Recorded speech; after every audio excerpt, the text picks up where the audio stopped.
My name's Tiffany. I'm 37. My husband Joseph and I have been married for 15 years. We have two boys, aged 13 and 10. Joseph's family runs their own business, a house cleaning service started by his grandfather. All the employees there are kind-hearted. They even put on a full-on dance troupe performance at our wedding, showing some real dedication. The company's doing well, stable, and reputable. The founder, my grandfather-in-law, has since retired and is enjoying his days in a lovely retirement home. Joseph's dad, the second in command, passed away due to illness 2 years after we got married. Joseph is technically the third-generation president, but he's more like a site supervisor in his day-to-day. The ones calling the shots are my mother-in-law, Kimmy, and Joseph's sister, Donna. Kimmy's the vice president, and Donna's the executive director. The founder and my father-in-law always treated their employees with respect and trained them well. That's why the staff is competent and adept at handling any issues that arise. This stability is a testament to their hard work.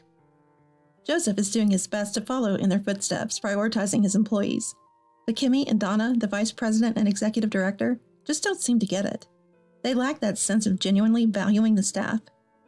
Joseph always says, "The company runs thanks to our employees." But all Kimmy and Donna do is scoff at him. 90% of Joseph's complaints about work are about them. I don't work for the family business. I have a job at the city hall, so I don't really understand much about the family company. I wish I could wield my status as the president's wife, confront the vice president and the executive director, and tell them off for their attitudes. But that's just not possible. Especially since Joseph is the president only in name, which means I don't have any real authority to speak of. The sad news came in winter. My father had passed away. We found out about his illness in the summer. He was hospitalized at the end of autumn for treatment, but he didn't make it to the new year. I returned to my family home with my son Daniel and the others. My husband would follow later, running behind. "Why isn't Dad coming with us?" "His work's swamped during winter. He'll come afterward, don't worry." His family's business is booked solid with cleaning jobs, yet he'd make it somehow. Said he'd find a way. The boys seemed anxious. It was their first funeral. My mother, she was the face of the funeral, worn and weary. I stood by her, a heartbroken daughter, planning the ceremony, waiting for my husband's arrival. I was hurting, anxious, in need of support myself. I tried to look away from the coffin holding my father as much as possible, keeping busy for caring for Mom and the boys. That's how I was coping. My husband arrived the night before the funeral, straight from work in his work clothes. He apologized the moment he stepped in. "Sorry I'm late." "No, it's all right. You must be tired. Thanks for making it during such a busy time." "Can I pay my respects to your father?" "Yes, this way." He closed his eyes, praying earnestly to my father. Seeing him, tears just wouldn't stop. It was a relief, too, I think. That made me cry out loud, despite my age. He wrapped his arms around me gently. Then came the funeral day. The presence of my husband calmed the boys down a bit. Mother was still visibly drained, but she held on till the end. After everything, one of the boys remarked, "Strange, Grandma and Aunt Donna didn't show up, did they?" "It's a busy season. Maybe they are working hard, so Dad could be here with us." We'd stay a few more days, but my husband had to return to work the next day. "Joseph, give my regards to Kimmy and Donna." "Sure, but if they couldn't make it, they could have at least called me," he said, frustration clear in his voice. I agreed but kept silent, knowing well it was their peak season too. 3 days after my husband left, my sons and I also went back home. When I got home, I went over to my husband's family's place to say hello. I had to report that the funeral went without a hitch and to thank them for allowing my husband to attend during such a busy time. And of course, I brought a cake to the family office, but something seemed off when I arrived. Papers were scattered all over the desks. Empty takeout containers were overflowing from the trash can. And there, to my surprise, was a sleeping bag. A familiar one. It was our sleeping bag. "What's going on here?" I exclaimed in shock. Just then, my husband emerged from the bathroom, looking utterly exhausted, his hair a mess like a bird's nest. "Ah, Tiffany, you're back. How's your mother doing?" he asked wearily. "Yeah, I'm back. What happened here?" I questioned, puzzled. Well, this... He sighed deeply and slumped. The employees had collected some money to buy a gift for your father, he explained. What, really? They shouldn't have. Oh no, this cake is definitely not enough then. I realized, feeling a bit guilty. But wait, there's more, he continued, blinking slowly, his eyes heavy with fatigue. With that money, Mom and Donna went on a trip, he revealed. What? I was astounded and dropped the cake box, which hit my foot. But that wasn't even the main issue. As I wiped my foot, I asked, a trip with the money for the gift? Yeah, when I got back from the funeral, the house was empty. I called them, worried, and they said, we're on a trip with some extra money we came into. Can you believe that? They called the money the employees had gathered extra income. I was dumbfounded. It's so inconsiderate, I couldn't believe it. I felt terrible for the employees and for your mother.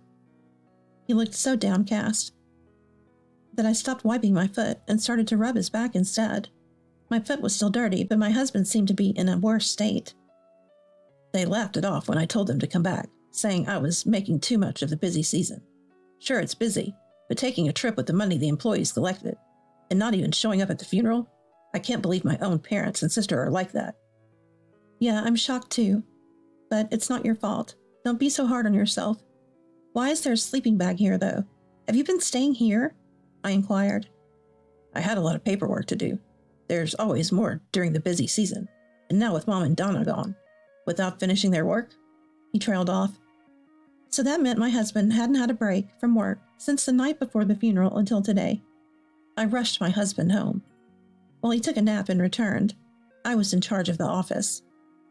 Answering the phones and cleaning were within my wheelhouse. Cleaning the office, I felt my anger rising. I was too shocked to be angry when I first heard my husband's story. Kimmy and Donna had disregarded their own father.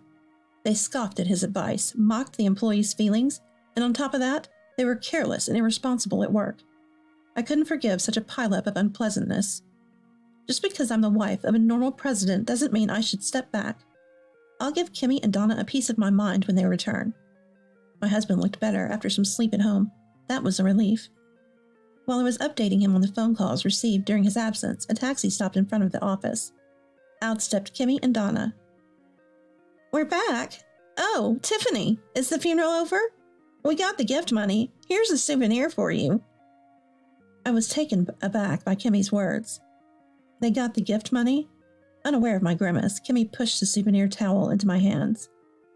Mom, hold this. Joseph, help Mom with the luggage. Donna was acting too normal. They had been on a trip, hadn't they? Taking the gift money? Abandoning work during the busy season? What are you thinking? A whole mess of insensitivity. Mom, Donna, I told you to cut the trip short and come back. It's crazy to take a trip with the gift money. What? Are we still talking about that? Kimmy twisted her face in displeasure. The money from our employees is originally the company's money, right? It returned to us from the employees. There's no problem using it. What? How does that make any sense? The money wasn't given to you, Mom. It was collected for Tiffany's father by everyone. Exactly. Huh? Tiffany's father has nothing to do with our company. They all attended the wedding, so they know him. Knowing him means they should take the company's money? That's like being parasites. They gallivant around with the benevolence of others and call people parasites? I can't stand it anymore. What do you mean by parasites? Huh? Are you mad? Why? Why? Well, look, Tiffany, that's our money, so it's up to us to decide whether to give it to someone else or not. Understand? Huh? Kimmy and Donna seem completely unapologetic. Their faces say they don't understand why I'm angry. I'm the one confused by what Kimmy and Donna are saying. More than a lack of appreciation for their employees, these two lack common sense. It's like talking to aliens. It sends chills down my spine, how they've managed to run a business up until now. What should I do? Is there nothing to be done? But I refuse to suffer in silence. As I ponder what to do, my husband takes a deep breath as if he's made up his mind and begins to speak. Mom, Donna, I can't do this anymore. I can't trust you two. If I stay any closer, I fear I'll end up despising you, so I'm leaving the company. What are you talking about? You can't do that. This company has been handed down through our family. Our grandchild will take over, so you can't quit. Tiffany, you'd be troubled if Joseph quit his job, wouldn't you? Our child's future is already decided for them. If my children choose that path for themselves, that's fine, but I hate having it decided for them without their input. And my husband, it must be torture to continue working with someone you can't trust, especially if it's family. I can't say there aren't worries like, what will we do, or what about the income? But more than that, it's harder for both my husband and me to keep struggling here unnecessarily. No, it won't be a problem. My firm reply left Kimmy and Donna with their eyes wide open. They were surprised at our decision, but they didn't offer a single word of apology. It's infuriating, but it also gave me a sense of closure. I'll become the breadwinner instead of my husband. My husband, having left his family's company, started his own. Using the knowledge he had accumulated from years of work, he started a house cleaning business. The first year was tough, but his meticulous work and consistent effort paid off, and the business's reputation grew, leading to increased performance. By the second year, we had reservations nearly every day, and by the third year, we were hiring employees. By the fourth year of starting the business, my time as the main earner came to an end. Everything was going smoothly. Our children looked up to their father with respect. It was really good that we left my husband's family home. During that time, we received sad news. My grandfather-in-law had passed away. He died peacefully in his sleep in a nursing home, discovered by the staff. Since my husband's independence, we had been almost estranged from his family, but we couldn't ignore the funeral of the grandfather-in-law. It was his teaching to value your employment that made my husband the man he is today. We got ready and headed to the funeral. The funeral was full of familiar faces. Relatives, of course, neighbors, and employees of my husband's family company were there. Everyone knew we were almost estranged from my husband's family home. Being glanced at made us feel a bit uncomfortable. As we stood quietly on the sidelines, Kimmy spotted her husband and approached him. "Joseph, you're here. Have you said hello to Grandpa?" "Yeah, first thing when I arrived." "Tiffany's here too, I see." "Yes, it's been a while." Not wanting to mention that Kimmy didn't attend my father's funeral, I refrained from bringing it up and instead greeted her.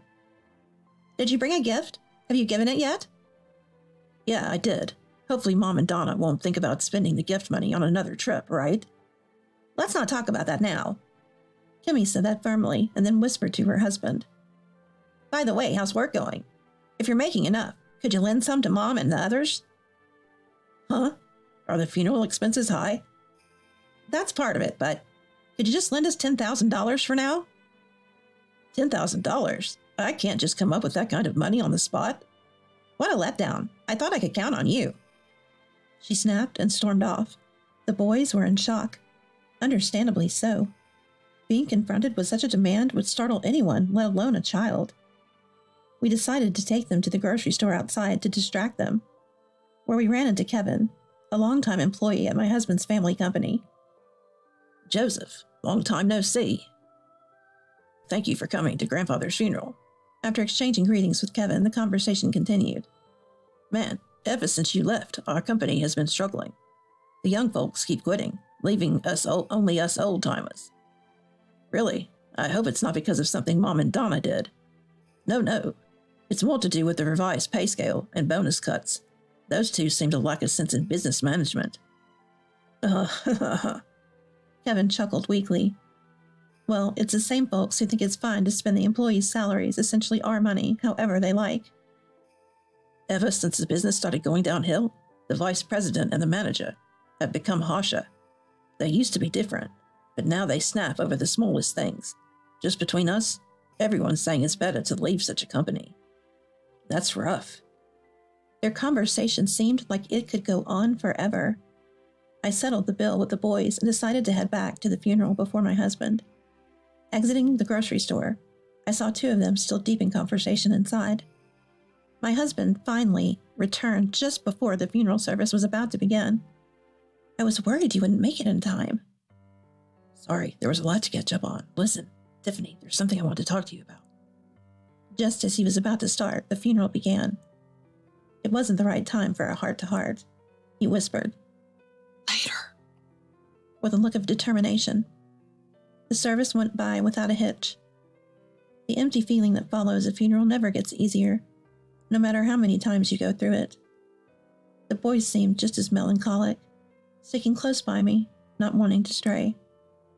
Tiffany, what about what I was trying to say earlier? Oh yeah, what about that? I'm thinking of hiring more employees. Really? That's great. Means the business is doing well. Yeah, so I'm considering moving to a bigger office. I'll be buying more equipment too, which might mean my income will temporarily decrease.